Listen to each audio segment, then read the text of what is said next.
Derek's here. Nick? Here. Alan? Here. John Zimmer? Vicki Bevins? Yes. Terry? Here.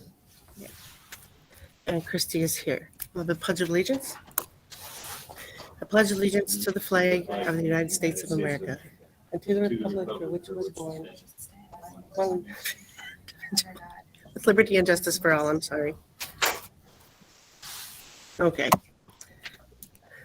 Do I have approval of the agenda? Motion, Nick. Motion by Nick, second. Vicki. Second by Vicki. Okay. Roll call vote. Derek? Yes. Okay. Nick? Yes. Alan? Yes. John Zimmer is absent. Vicki? Yes. Terry? Yes. Christie's a yes. Motion passes.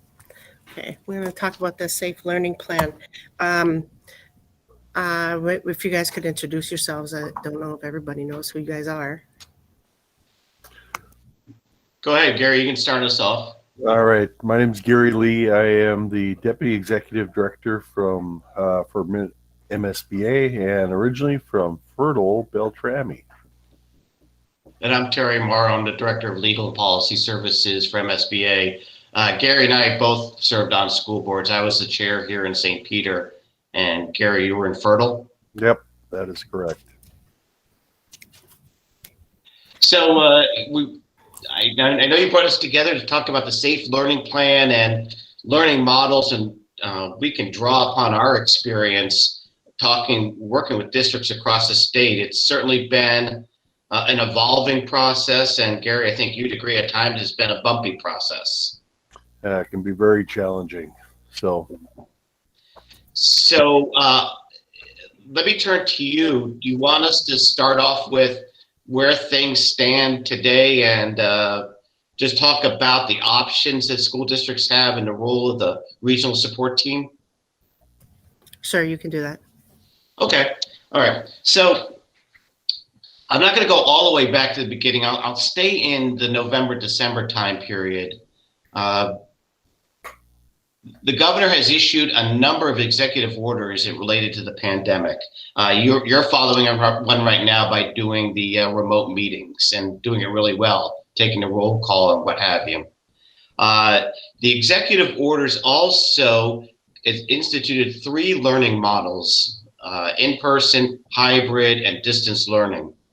And it may be helpful, Gary, at this point, just for us to note that the executive orders have the full force and effect of law, and that's under Minnesota Statute 12.71. That's in the emergency management part of Minnesota law. We've talked with a number of lawyers, and we've seen a number of lawyers consult their districts throughout the state. And in each case, the lawyers have said to the school districts that should they violate an executive order, the school board members can individually be held liable. They could be criminally liable for a misdemeanor, which could mean up to $1,000 fine and 90 days in jail.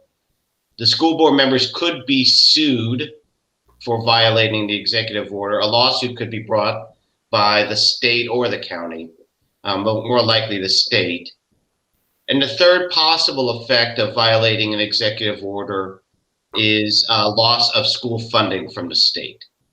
And the number of lawyers, right, Gary? We've heard that from a number of lawyers who've talked to districts who've sort of brought things to the brink, if you will. Is that fair? yeah, that would be fair. And we've seen that all over across the state, not in huge numbers, but just it's been dispersed, especially in greater Minnesota. Yeah, we really saw it when athletics and football and volleyball came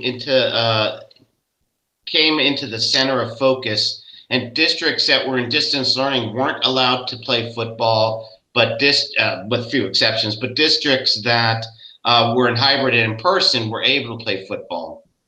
And so we did see school boards voting to go into in-person. They had been distance or hybrid. And this is where the regional support team comes in. The regional support teams, I think you all know, were set up of Minnesota Department of Health and local county public health staff, along with the the service cooperatives around the state. And they were to gather on the ground information about what was happening with the virus so that they could consult with the school districts in their area. I will say, I think the state made a bit of a mistake at the beginning of this process when it put out those county numbers, because the county infection numbers really didn't control what was going to happen in a specific school or school district. You take a county like St. Louis County or even here in Nicollet County, and you could have an outbreak in one town that would drive up the county numbers, but the rest of the county be fine. And so that became a very difficult process for school board members and for superintendents, because the public said, well, our county number is low, but the reality was the number in town or the number among the staff made it that the school had to be in distance learning even if the county number was low. So it became very contentious. And this is, again, where those regional support teams are supposed to come in and look at the numbers in the staff, look at the virus numbers among students in the community, look at the trends up or down in the area. The regional support team is supposed to look at the availability of ICU beds, look at all those factors, and then advise or recommend to a school district, this is the learning model we think you should be in. And they would break that between elementary and secondary, because the secondary kids, I'll be honest, they just spread the virus more. They go from classroom to classroom. They don't stay in one classroom. They have social lives outside of the school building. So sometimes the rules were different or the recommendations were different for elementary than they were for secondary. We did see school districts, remember, in those football and volleyball situations that were recommended by the regional support team to be in distance learning, and the school boards voted or came to the edge of voting to go in person despite the recommendation. Gary, do you want to add anything to that before I go to the next step? Other than generally when they get to that point, when they're voting, that they are they're getting a lot of pressure from parents because they want their kids to be in sports and to do those types of things, and it really got to be a personal pressure point that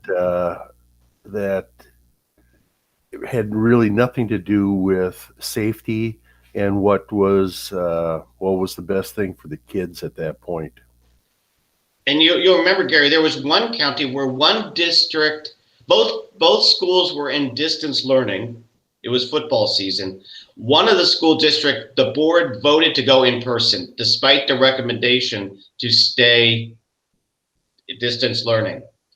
They then got a call from the Department of Health and the Department of Education. And at that point, they were hearing that if they didn't reverse that decision, they may face an order from the Commissioner of Education to go to distance learning. Mm-hmm. The other school district in that same county was in a bind, as Gary's described, because their community was saying, hey, in our county, the other district is going in person. Why are we still distance learning? So that school board went to hold a special meeting, but then they learned the first one switched and went back to distance learning because they didn't want to get an order from the state telling them what to do.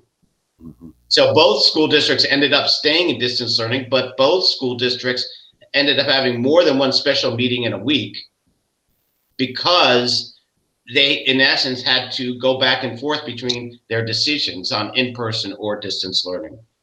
And Terry, I don't know if you've followed up on them recently, but my understanding is that as the spread has reduced and the community has taken more responsibility for things, then they've gotten back in hybrid, back in, moving towards in person again. So that's right. So much of this depended on the community and then on the staff and the staff outbreaks and the staff behaviors. Absolutely. So up to the point of the recommendation from the regional support team, there's a fair amount of local control.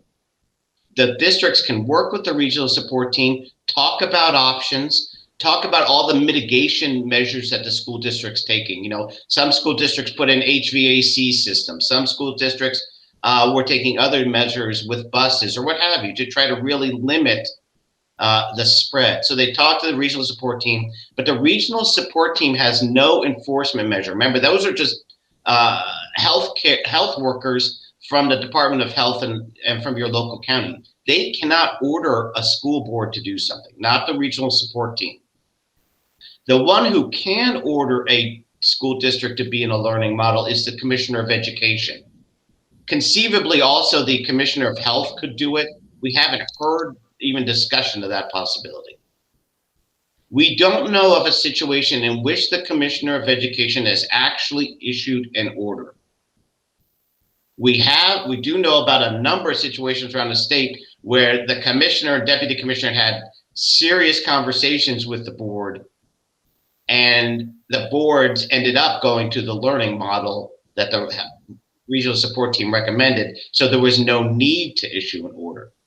So your amount of local control does exist in terms of mitigation measures, in terms of learning model to some degree, but I cannot say that the local control is absolute because it's not. The state can override that. Is that a fair characterization, Gary? Yes, absolutely. So we get to December and the state is trying to figure out, really the Department of Health drove everything that happened in December because it was trying to measure both the current virus uptick following Thanksgiving.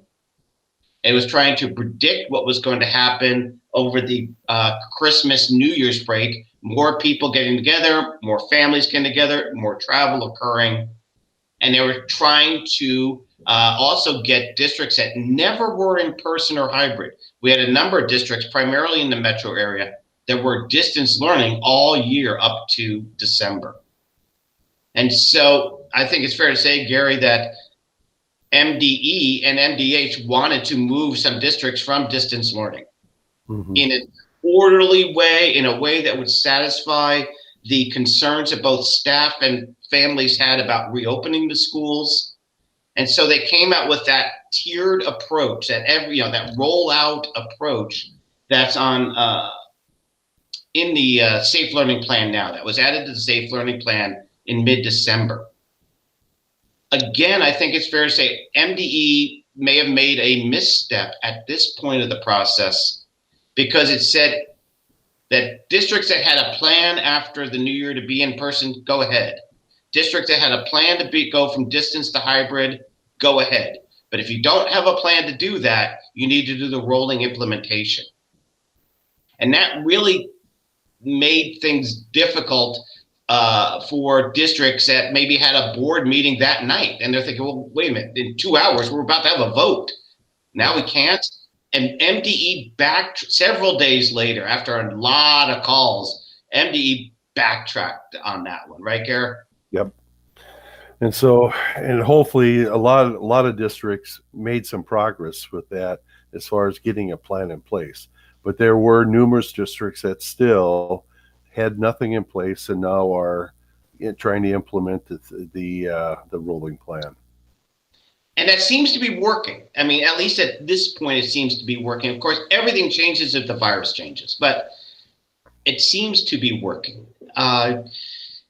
So at this point, the rollout is happening in districts around the state.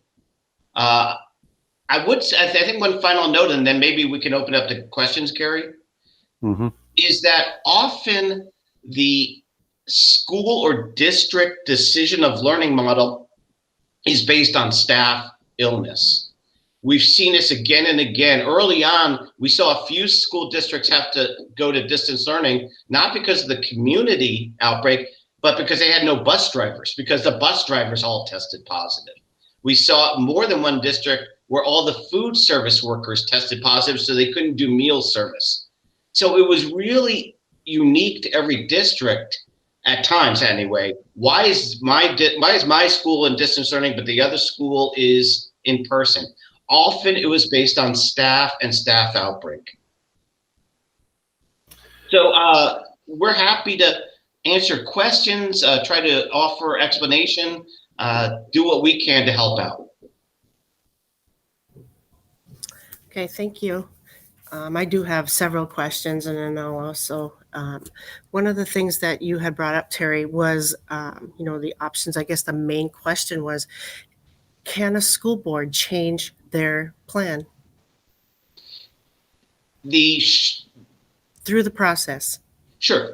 So can a school district can always go more restrictive. So there were school districts that were choosing to say, we already know our staff outbreak is so bad, we've got to go to distance learning. So remember the ones with the food service workers and the bus drivers, they chose to go to distance learning right away. Mm-hmm. That choice under the executive order does not require state approval or state review. The school district could always go more restrictive. When a school district wants to be less restrictive, then the question is, where is the regional support team on that decision? And does a regional support team agree on going less restrictive? If the regional support team agrees, there's a report to the state. You tell the state, we're going to less restrictive. But we have not seen a problem. If the regional support team is on board with that decision, then I don't know, Gary, that the state has ever overruled the regional support team. No.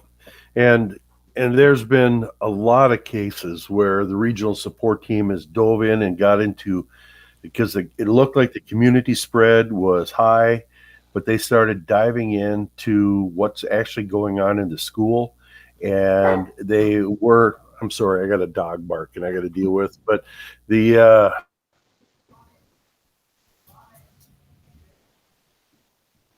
Gary, I think Gary may have frozen there a second. Mm-hmm. But we did see instances where the regional support team helped the district go less restrictive. The one situation in which we have not seen a district be able to choose on its own is when the regional support team says that the public health factors and or the factors within the school district itself, there's no way the district should be going less restrictive. The health factors just don't allow it. That's the situation where we've seen instances where the state has stepped in and said, you cannot go less restrictive. Remember those boards we talked about earlier that voted to go from distance learning, and they received a call from the state, more than one call. Well, and yeah, I remember that situation because we talked about that last Wednesday, and that was where they were in a huge, a big amount of viruses and concern, and that factor was way above the 50 and things like that. So there's that in that respect, which isn't happening here at this point. So I don't see that really is that really pertains. I do understand that the state does, will call or could call, but in this situation, and also if we take it to the regional support team, I don't see that they would actually tell us no, because we have 4 districts around us that are in-person learning. So why would they keep Waubun, right, according to your plan? So if we want to change our plan, I don't feel that it's going to self-destruct this district. Yeah, that's obviously Gary and I don't know enough of the individual factors that would come into your regional support team's recommendation for your district. The one factor I would point out, just to keep in mind, is staff outbreak can be really different from district to district. So we had districts that were in person and the neighboring district was distanced because that staff had an outbreak that they just couldn't run to school, even though their county numbers weren't bad. We had one school where the 1st and 2nd grade teachers were meeting in the building, and then they all either were, well, they didn't all test positive. A few of them tested positive, but everyone had to quarantine because they had been in close contact. So it really depends. And I think that consultation with the regional support team can unpack why is the recommendation that a district go to a particular learning model or use a particular rollout. Gary, do you have anything to add to that one? You have to remember that regional support team is critical here. And so you need to have that discussion before you start going different directions.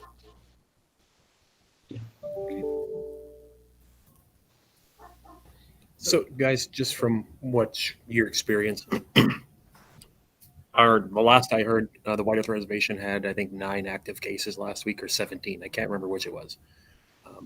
All of our county numbers and tribal numbers are below that 50 per 10,000 case threshold. I know we said that's probably not a great measure.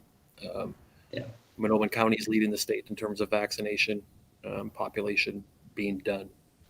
Would you think, just knowing that, would the regional health team stand in our way to get our kids back? You know, Nick, I think really that we don't know. It's really the regional support team, because there may be factors. I think all those factors are good factors for the And our school. staff is good as well. They're really good, except that I just don't know what the ICU beds are. I don't know what the staff numbers are. Really, Nick, I think working with that regional support team is the linchpin. Yep, absolutely. And I did touch base with them, but I think that it may be beneficial for you guys to hear from them. I do have them to call in if you want to this meeting, unless you'd rather just follow up with them after the meeting. I've got Mina. They can call in if they want to. Okay, I can send them an invite. We can continue on with other questions, then I'll have them join the meeting. And Nick, really, to your point, this is what makes it so hard to be a school board member right now, because your community looks to you and says, hey, we only have 7 cases. Your community looks to you and says, the kids aren't spreading, or the kids aren't getting sick. Things like that. And many of those things are true. And it's so hard because you have local control, but then you also feel you don't have local control at a certain point. It's been a very challenging situation. And I feel for board members. This has been tough. Who's on your regional support board?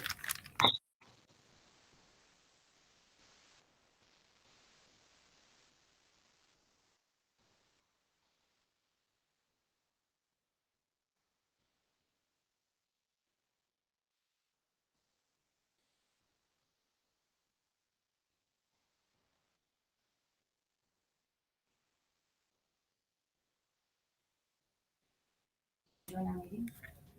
Okay. Okay, I will send you an invite right now. All right, thank you. Yeah, bye-bye. Okay. Any other questions from anybody else? I have quite a few. I guess, Terry, when we had this conversation last Wednesday, it was a little bit different. Obviously there was the 3 main questions that I had asked. Number 1, can we change our plan? My answer from you guys right now is that yes, you can, provided we have some steps to take. I don't feel that the governor or the MDE would actually tell us to go back to our plan because it was a plan made 8 months ago or 6 months ago. Why would they tell us to do that? I don't think we're taking that big of a risk, as you were talking about this in the beginning, where yes, we can be fined. I think we understand that when we actually make any other decision, when it comes to that. So the fact that, where we're at, I just feel that we can take some steps and we have some roadblocks, but we need to work through those and, garner the support from that regional support team. I agree with that. You don't have to go back to a plan you had 8 months ago. You just need to run the schools in a way that is consistent with the regional support team's recommendations, or you could have the state step in. I agree. If the regional support team agrees, then I think your path is pretty clear in terms of what you can do. So let's say your regional support team says, we think you could be in person tomorrow, but your board decides, we're going to stay hybrid for another week. You can always be more restrictive than the regional support team. It's only in those situations where a school district seeks to be less restrictive than the regional support team that we've seen some issues. Derek, is your question? So going back to earlier where you said that, because we were in that same exact boat where we were meeting on a Wednesday, and then literally 2 hours prior to our meeting, they're like, if you didn't have a plan in place, you can't go there anymore. And it's like, we were on the cusp of coming back, and voting to come back and all this kind of stuff. Mhm. Numbers are dropping. They're through the floor right now. I mean, if they rolled that back, then why do we have to wait till the 19th to do this rollback? If they pretty much said you don't have to do that anymore, why couldn't we still choose to come back in a different fashion? Yeah, Derek, that's a really good question. There's probably two parts to it. The first part is, having a meeting that night or the next day. MDE had not changed its position yet on you had to have a plan communicated to your community that you were going to change learning models in early January. They didn't change their mind, I want to say, for about 3 or 4 days. It took a lot of pressure from districts to get them to change. So I want to say it was around the 20th or 21st that they came out with that. I could check that specific date. And so that was a challenge there. They didn't say right away that if you have a meeting scheduled after this announcement, you can do it. They had to be moved to that position. Gary, you had a role in that as well, I think. A little bit. And so I think the part of the deal would be is communicating. Let me back up. I think it's still the bottom line here is the regional support team support and having that discussion, and then along with the issue of you guys were looking at things after that deadline and looking to have a different plan into place, putting all those factors together and then having that discussion, locally, and then passing it up to MDE says, this is what we're doing. This is what, we have the support all the way along the line here from all the parties. And this is what our plan is going to be. So it's getting everybody on board is what the whole deal is. So, excuse me. So do you feel that we will be circumventing the executive order by doing so? It's really hard for us to know because we don't know what the regional support team's response would be. If the regional support team agreed, then I would say no. What we've seen in districts around the state that went against the regional support team, we've seen a number of instances where the state has stepped in and said, don't do this, because of the threat of an order from the Commissioner of Education to be in a specific learning model. Again, we don't know of a district that actually got an order because in each instance that we know of, the board changed its mind and went to the learning model that the regional support team recommended. Gary? Yeah, Christy, you're just going to have to follow. We're going to have to see what happens here. We can't tell you what the MDE is going to do. Oh, I know. I understand that. You need to follow the steps.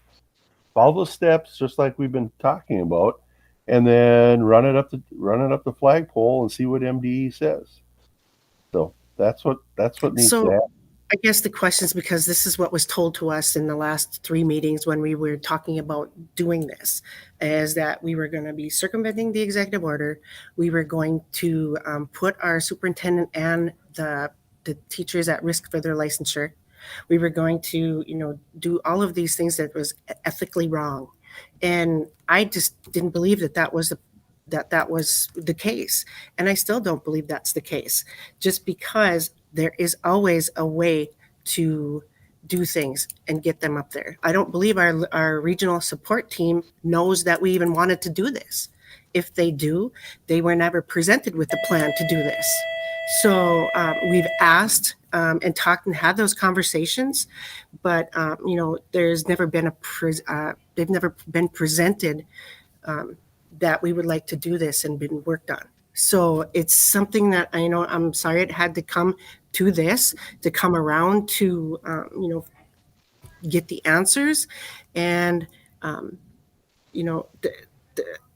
MDE.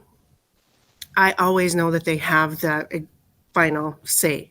However, I just don't feel that we are in a position like the other school districts that you mentioned, because that was a way bigger school district that had so many things going on that no, they probably shouldn't have if it was based on going to sports. This isn't based on sports. This is about getting kids back into school for their education. This is for getting the kids back into school so that we don't have that high fail rate. And we need to get them here to learn.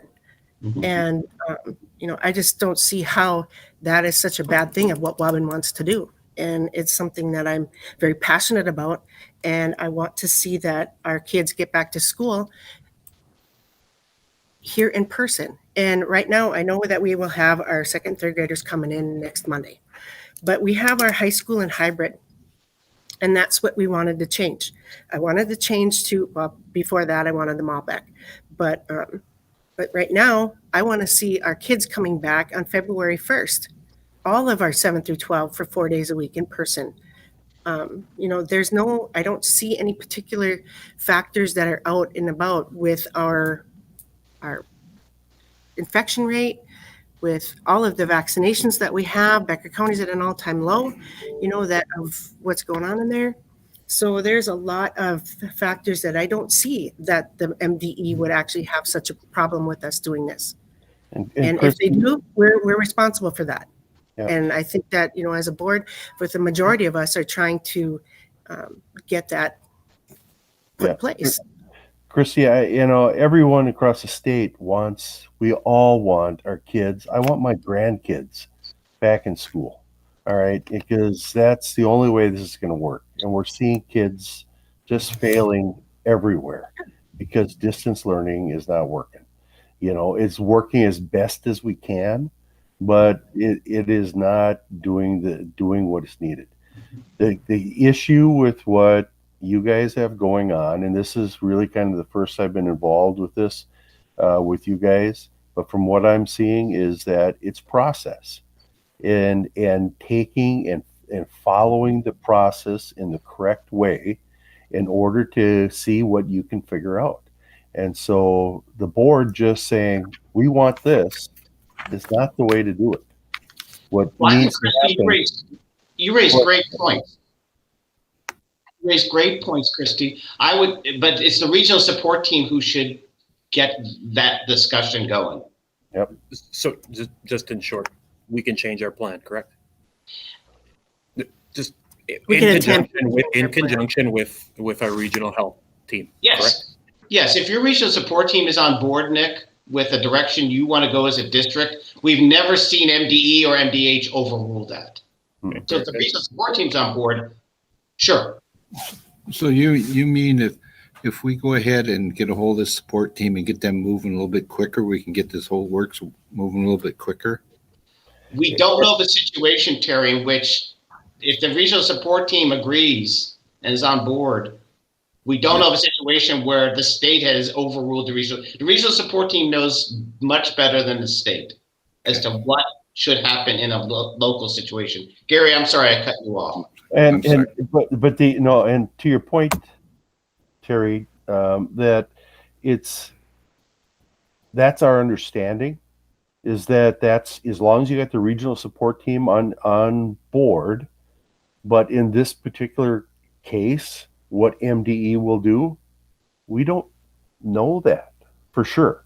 I mean, but all our past experience indicates that the regional support teams is what they're going to follow.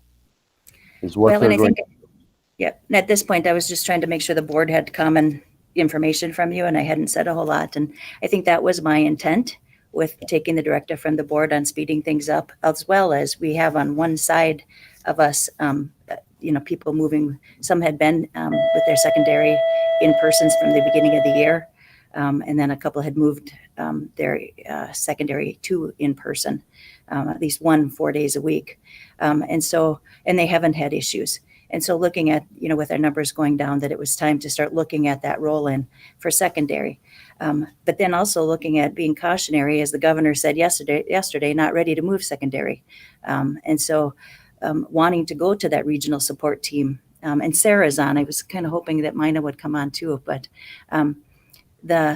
we did go into the regional support team and then ask for that approval for the roll-in for secondary, hoping that with our numbers going down, and didn't put a date on it, but hoping we could continue with the roll-in if our numbers continue to go down. And since we had been in distance learning since November 18th, we wanted to look at that with making sure we didn't have issues. One of the concerns that we talked about with public health was our buses being overloaded. We got 45 minutes to an hour-long bus rides where we're going to have full buses, except for 2, I think we'll be able to still be going every other seat. And we don't want to end up going backwards to distance learning.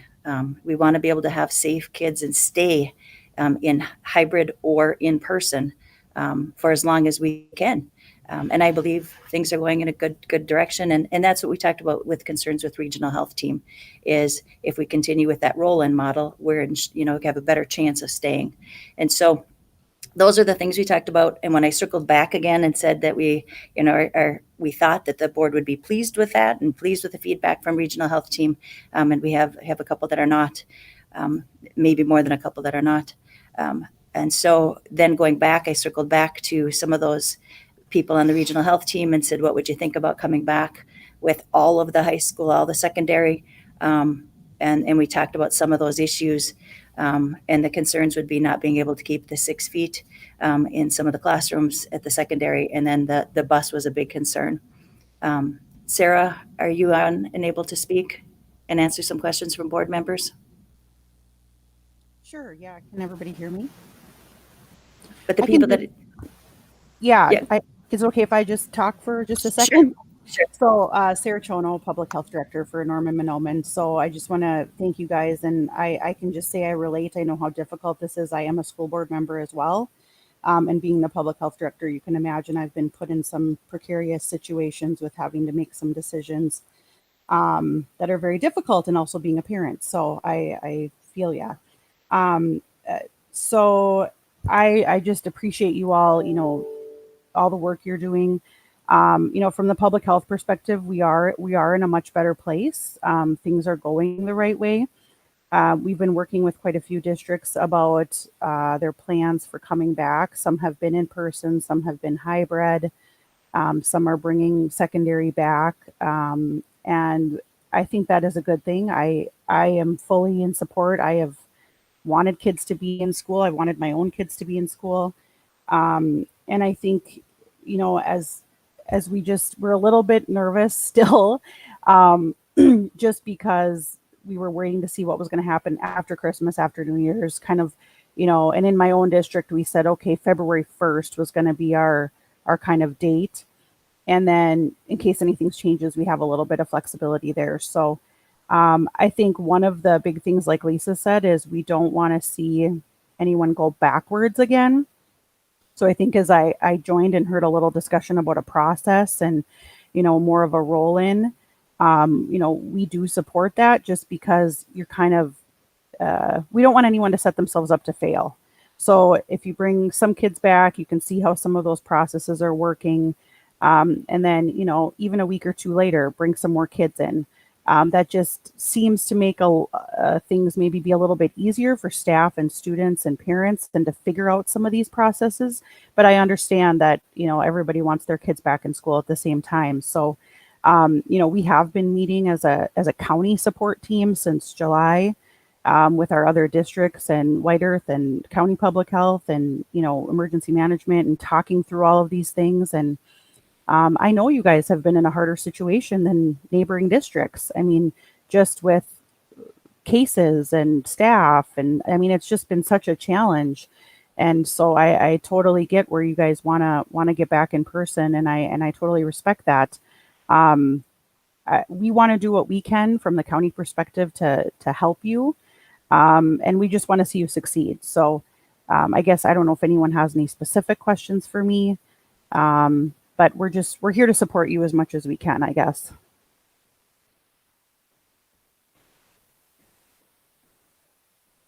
So I had one quick question. I understand that you support the roll-in, but would you support what we would like to do? We're bringing them back sooner than later instead of doing such a slow roll-in to where we can get these kids just being scared to fail. I mean, anybody could play it safe and wait until the last day to put the seniors in. Wouldn't it be couldn't that be something where we could give it a try? If it does go back, we can at least say we tried instead of, I mean, all you're doing is going back to possibly hybrid.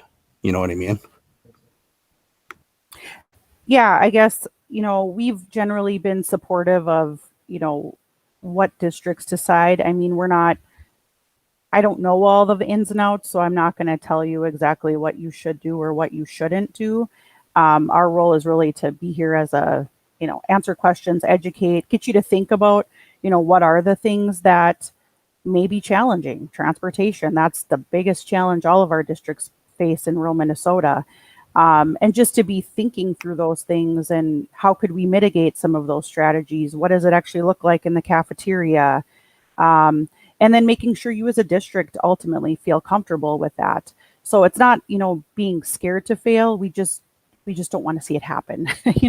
I totally get it. We just want you to succeed.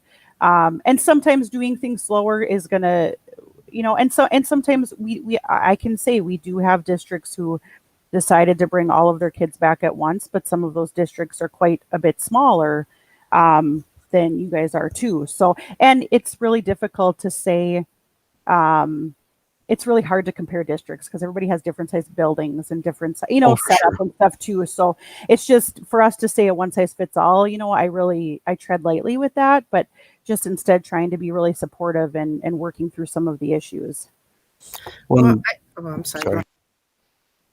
So, I guess to me, there's always another way to do things. So, I mean, if we were to bring back kids sooner than later, then it's instead of a really slow roll-in, I mean, there's parents out there that would bring their kids in gladly to be in school. I would bring my kids in both. I'd drop them off at school, pick them up, whatever need to be to get them in full time. I'm sure there's a lot more other parents that would do the same.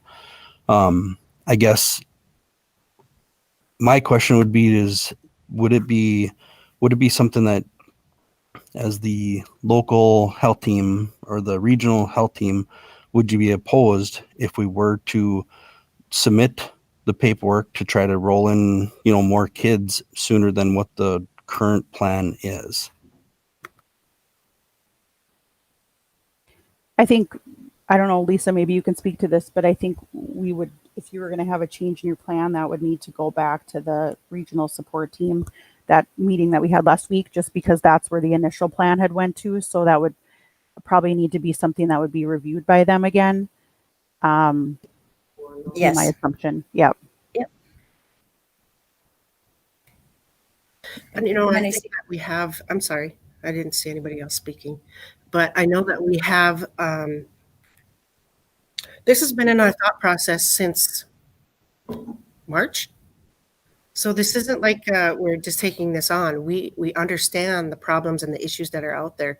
We've been communicating, Lisa has communicated with us the issues and the things that are out there. And I think this board is aware of exactly where and what we need to, what our district can do. And I understand that it needs to go through the processes and take the advice of the regional support team. But if they've never even heard our plan or even been said, this is what we would like to do and this is how we're going to do it, how would they even know that they're going to support, do it one way or the other? So, there's just some issues out there that, I don't want people to think that we don't understand that there needs to be 6 feet. They don't want people to think that we don't understand that there is other issues out there that, pertaining to that. We get that. And we're still in this wanting to move forward because besides all of that, our kids are suffering from this. So where is where is it? Where is that even keel? So that's what we're trying to do. And I know I didn't want it to get this far, as far as like just getting my questions answered and correctly.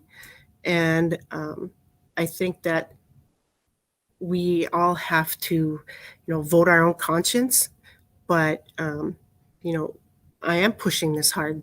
And I think you will see us do some type of push for a different plan to the regional support team. I see that Mina joined the call. Did anyone have questions for Mina?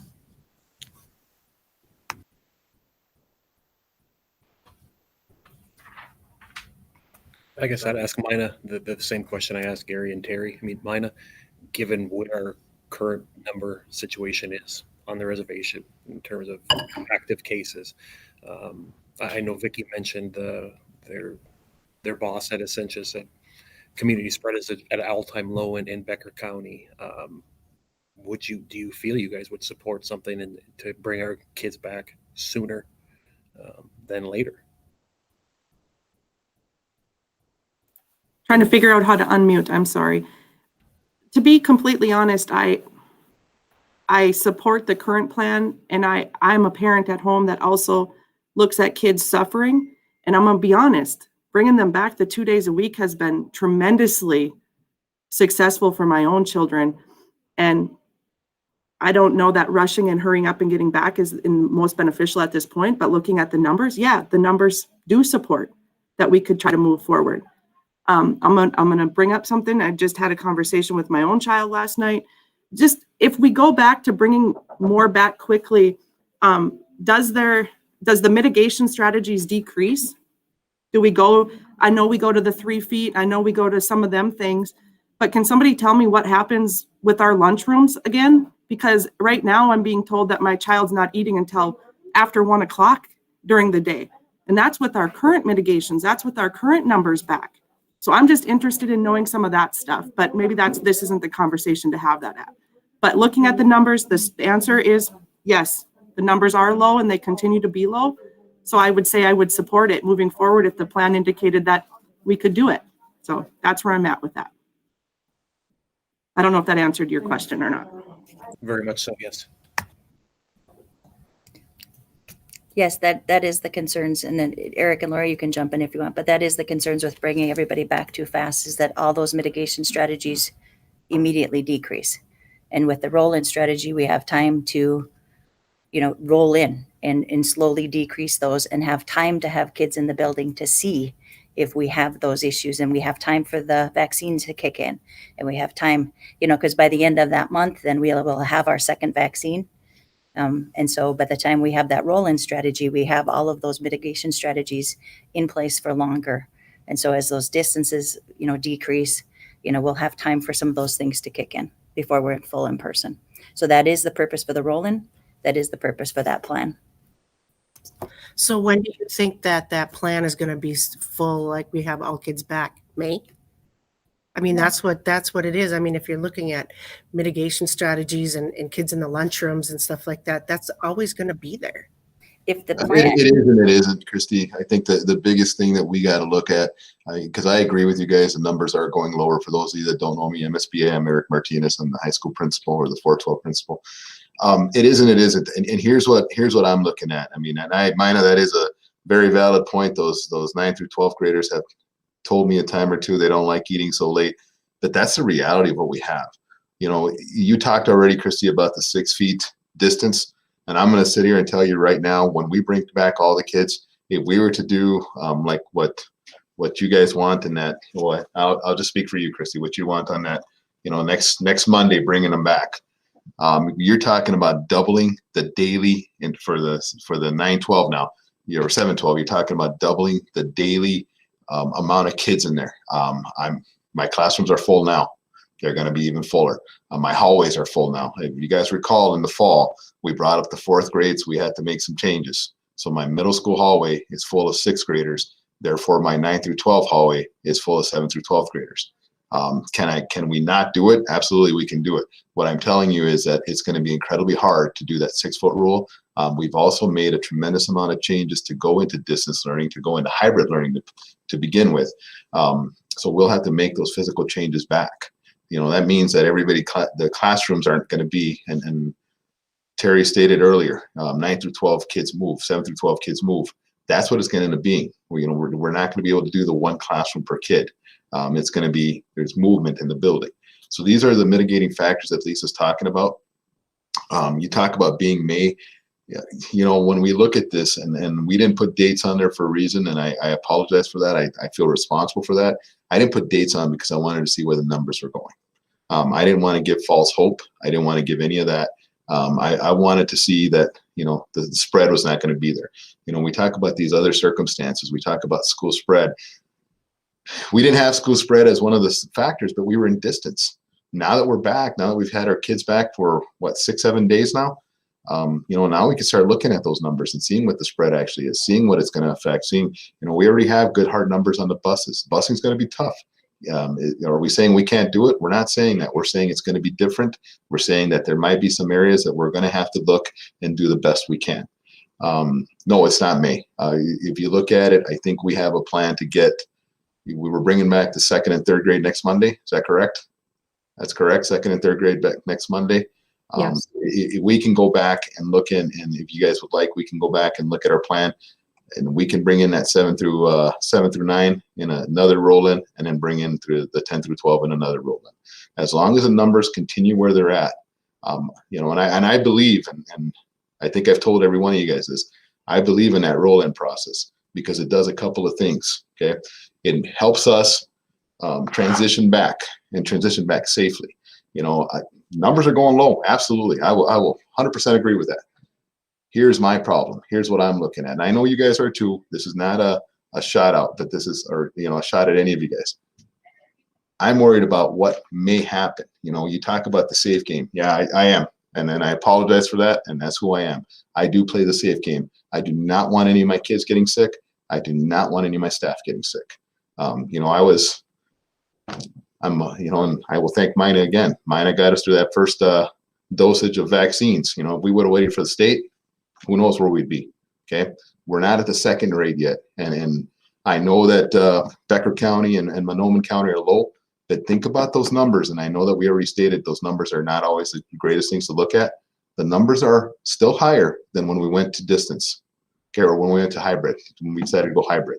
So those are the things I look at. No, the answer is not May. We are trying to bring the kids back as soon as possible. I know it doesn't seem like it. We're following the process, but that's exactly what we're doing. I mean, when we look at it, I guess I want, and I will talk for myself personally. I want to make sure things are safe. I want to make sure I can do as much of the mitigating factors as I can. I want to make sure that every aspect of our crew can handle all of our kids back. Because I do agree, and I have stated this, when we were in distance learning, I stated it is not the best model. I will tell you, I agree with Mina. I think hybrid is a pretty good compromise, but there is no, and so I am in education, there is no substitute for the classroom. There really isn't, and you guys know I believe that, and I believe that wholeheartedly. Apologize, that was supposed to be a really quick one. Mina, you have your hand up? Yep. I was just going to say, what's hard to understand is when numbers are low and things are actually working out.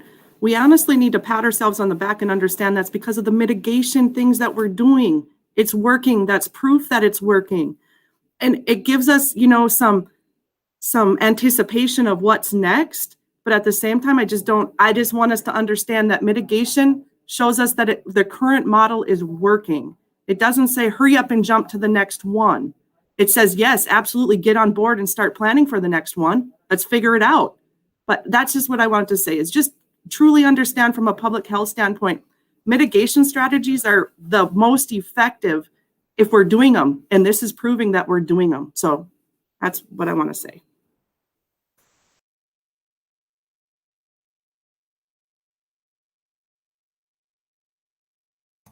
Okay, does anybody else have any other questions? Okay, I'd like to thank all of you. Oh, I'm sorry, Lisa, go ahead. I just want to assure you while Sarah's on here, I meet with that public health team weekly, and I do share with them what the board wants weekly in our conversations and what the board intent is. And I share with Mina, I share with White Earth what the board wants, what we talk about, what the board's intent is, what the plans are. I'm very open about that, and I do share weekly with our conversations and what the board's intent is. So I just wanted to share that openly with Sarah here, so that you know that.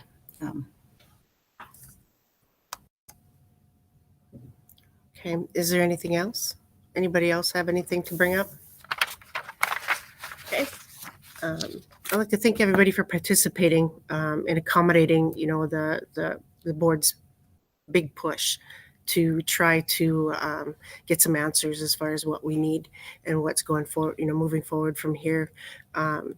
Mina, Sarah, Terry, Gary, thank you very much for being here and answering our questions. If there's not anything else, I will go for public comment. I guess I have to do that. Do we have any public comment? I didn't see any.